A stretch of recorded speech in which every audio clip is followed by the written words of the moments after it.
Anda telah mengunduh podcast yang dipaparkan oleh Pendeta Dr. Erastus Sabdono ini dari truth.id/voice. Selamat mendengarkan podcast ini. Salam saudara sekalian, salam sejahtera dalam kasih Tuhan kita Yesus Kristus. Hari ini tanggal 30 Agustus.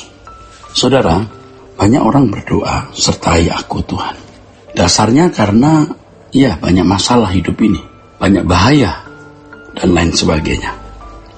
Tetapi mestinya kita berdoa, sertai aku Tuhan, dasarnya supaya aku bisa berjalan sesuai dengan kehendak-Mu, supaya aku bisa menyukakan hati-Mu, supaya aku bisa hidup tidak bercacat, tidak bercela. Mestinya itu saudara, bukan karena yang lain. Ya, demikian pula kalau dalam lingkungan pelayanan kita sering berkata, Tuhan sertai pelayananku. Tapi di balik doa itu kita berharap pelayanan kita sukses. Dan kalau sukses, nama kita terangkat, juga mungkin dapat duit juga. Atau waktu kita mau berkhotbah, kita berkata, Tuhan sertai aku, urapi aku. Agar khotbahku bagus, orang memuji khotbahku, dan itu nilai diriku. Nah, itulah kelicikan manusia, saudara. Itu kelicikan-kelicikan yang ada pada kita.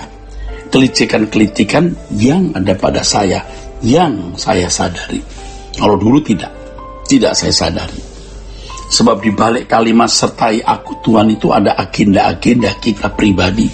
Kita mau memanfaatkan Tuhan di balik pengakuan atau doa tersebut, sertai aku Tuhan. Tetapi sekarang kalau kita berkata sertai aku Tuhan, maksudnya supaya setiap langkah kita, setiap tindakan kita, setiap keputusan kita selalu sesuai dengan pikiran perasaan Allah, dan kita benar-benar membahagiakan hidupnya. Ini yang penting, saudara. Membahagiakan hidupnya, membahagiakan hati Tuhan. Jadi kalau aku berkata sertai aku Tuhan, karena aku mau membahagiakan hatimu, bukan membahagiakan hidupku, membahagiakan perasaanmu Tuhan. Tentu Tuhan akan menuntun kita bagaimana kita bisa membahagiakan perasaannya, saudara.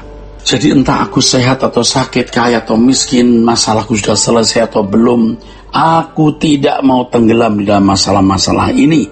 Aku tidak akan memberhalakan masalah-masalah ini. Tetapi bagaimana aku dalam setiap keputusan, tindakan, pilihan, dan langkahku benar-benar menyukakan hatimu. Ini yang harus menjadi motivasi kita, saudaraku. Jadi kalau kita memandang hal ini penting, maka penyertaan Tuhan supaya kita bisa menyenangkan hatinya, maka kita melihat bahwa menyukakan hati Allah, hidup suci, hidup tidak bercacat, tidak bercela, jauh lebih berat, jauh lebih sukar daripada mencari uang dan berkarir. Jangan sebaliknya, jangan berpikir mencari uang, berkarir itu lebih berat dari mencari Tuhan atau menemukan hatinya.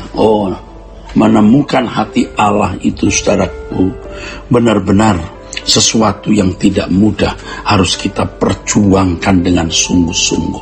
Aku mau menemukan hatimu Tuhan. Jadi kalau kita berkata Tuhan sertai aku, maksudnya aku mau menemukan hatimu Tuhan. Aku mau menemukan isi hatimu dan melakukan kehendak-Mu, supaya aku bisa menyukakan hatimu, ya Allah. Itu maksudnya, saudara. Nah, orang-orang Kristen yang seperti ini, orang-orang yang merdeka dari dirinya sendiri dan merdeka dari orang lain. Dia tidak terbelenggu oleh masalahnya sendiri, apapun masalah yang dihadapi, dan tidak terbelenggu oleh pandangan mata manusia terhadap dirinya. Ini luar biasa, saudaraku. Ini sangat luar biasa. Jadi kita disertai Tuhan supaya kita bisa menyukakan hatinya, yang akhirnya kita bisa sampai rumah Bapa. Itu yang terutama. Itu satu-satunya, bukan terutama, satu-satunya. Adapun masalah-masalah lain dalam hidup kita, kita selesaikan dengan tanggung jawab, saudara. Kita memang harus bertanggung jawab atas segala sesuatu yang kita lakukan. Nah, ketika gereja mengesankan bahwa masalah-masalah hidup itu berat, maka jemaat awam, saudaraku sekalian, lihat bagaimana jemaat awam mulai sungguh-sungguh, karena mengesankan mencari uang lebih berat mengesankan cari uang itu berkah itu lebih berat. Jika jemaat tidak sungguh-sungguh berurusan dengan Tuhan untuk menjadi seorang yang berkenan, berurusan dengan Tuhan untuk menyelesaikan masalah-masalah keuangan dan lain sebagainya, masalah-masalah pemenuhan kebutuhan jasmani. Dan tidak jarang justru pendeta yang mengesankan atau mengisyaratkan itu. Seperti misalnya kalau doa, seorang pendeta berkata, saudara sekalian, apa masalahmu? Kalau engkau datang dengan masalah ekonomi, rumah tangga, kesehatan, wah ini tantangannya itu terus tiap minggu. Kadang-kadang malah dijanjikan bahwa kalau engkau datang, engkau tidak sama seperti pulang. Telah selesai masalahmu, telah sembuh penyakitmu. Jemaat juga berkata, amin, amin, amin.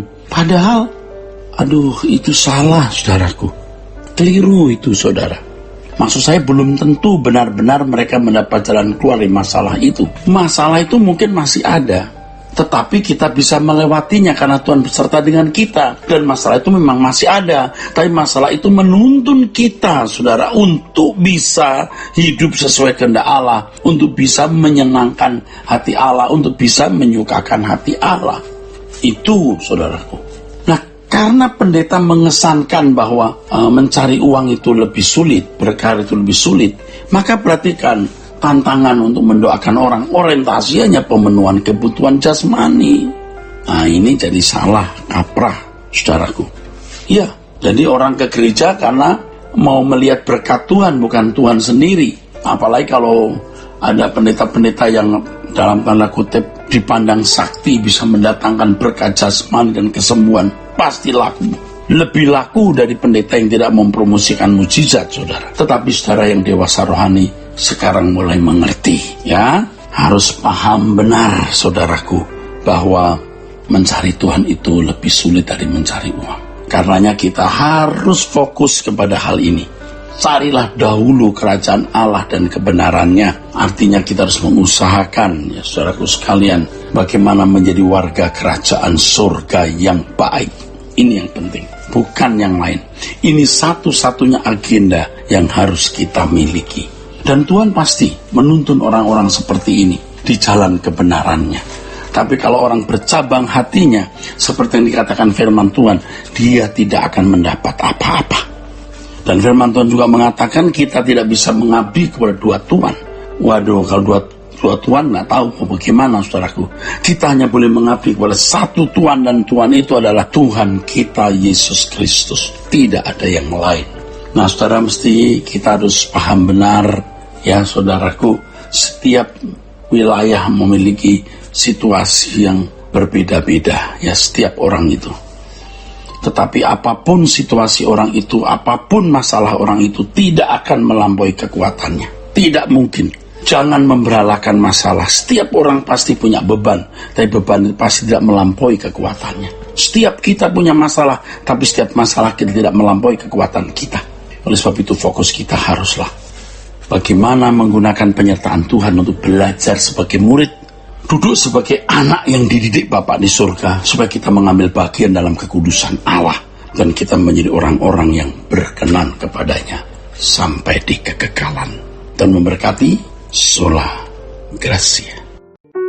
Untuk berlangganan renungan harian dalam bentuk cetak, silakan hubungi Truth Literatur di nomor telepon 0878 7870 7000. Untuk mendapatkan CD khotbah, MP3 renungan Truth, dan CD album lagu produksi Sola Gracia, Anda dapat menghubungi di hari dan jam kerja di nomor telepon 021 638 60953. Tuhan Yesus memberkati. Sola Gracia.